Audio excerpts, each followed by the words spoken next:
parle de la découverte du siècle, c'est un petit peu ça, puisque ça fait un siècle quand même qu'on attendait, puisque c'est il y a exactement 100 ans que Einstein a prédit l'existence des ondes gravitationnelles, et disons que depuis 40 ans à peu près on les cherchait.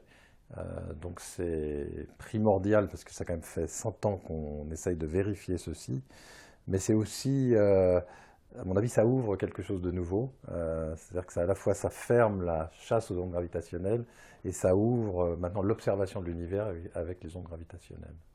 Cette quête des ondes gravitationnelles a pris autant de temps, un siècle, parce que la gravité est une force faible. C'est la plus faible de toutes les forces fondamentales et donc elle interagit très peu. Alors, ce n'est pas notre impression de tous les jours, parce que quand on laisse tomber quelque chose, mais c'est parce que nous, on est à côté d'un objet très massif qui est la Terre.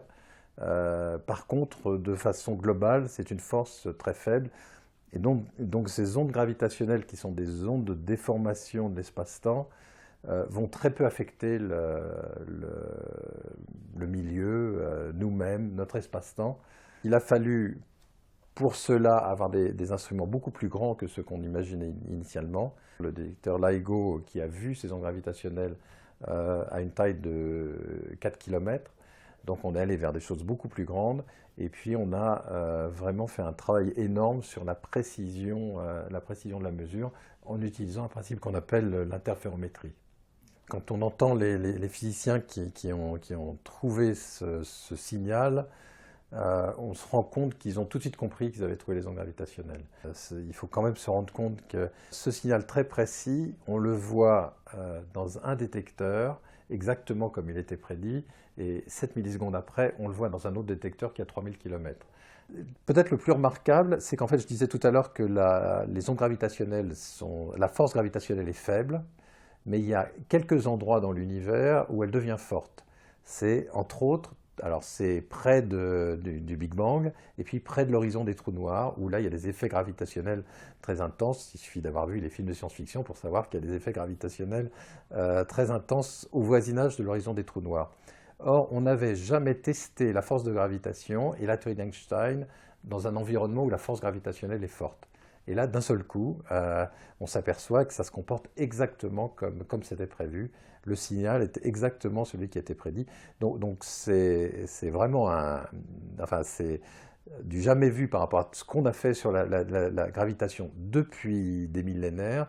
C'est que d'un seul coup, on a bien la théorie de la gravitation en champ fort, c'est-à-dire que là où la force gravitationnelle est très forte.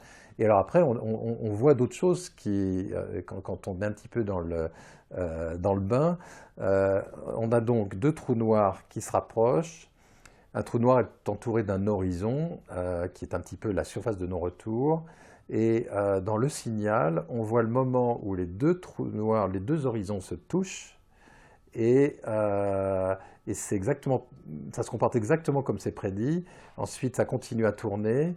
Et après, on va avoir l'horizon qui va osciller jusqu'à se stabiliser. Et ces oscillations-là donnent des ondes gravitationnelles. Et on observe exactement les ondes gravitationnelles.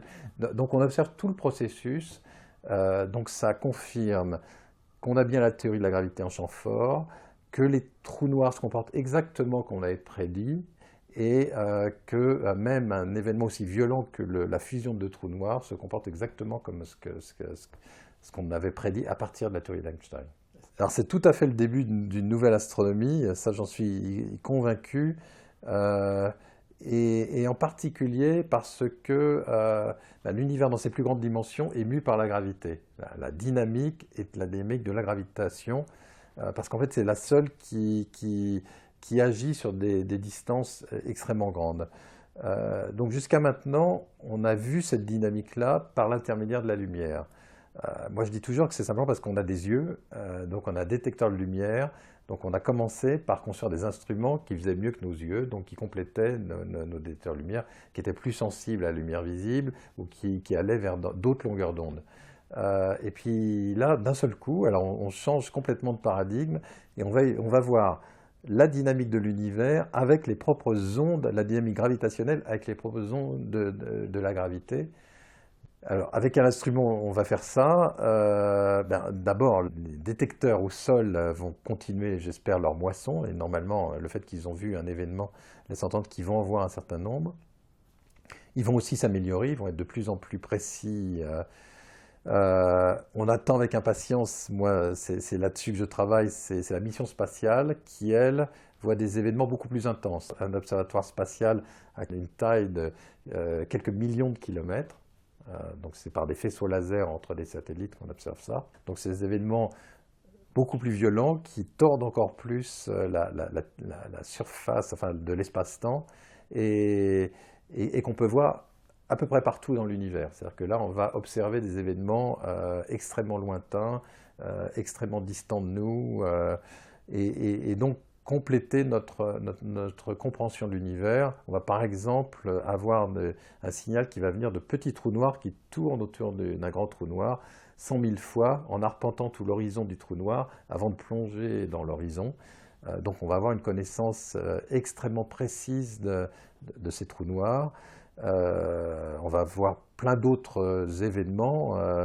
On va par exemple voir des événements violents dans l'univers au moment de ce qu'on appelle la transition électrofaible. Alors c'est ce qui est étudié au LHC. Au LHC, on étudie le boson de Higgs. Il y a une période de l'évolution de l'univers où on atteint ces énergies qui sont atteintes au LHC.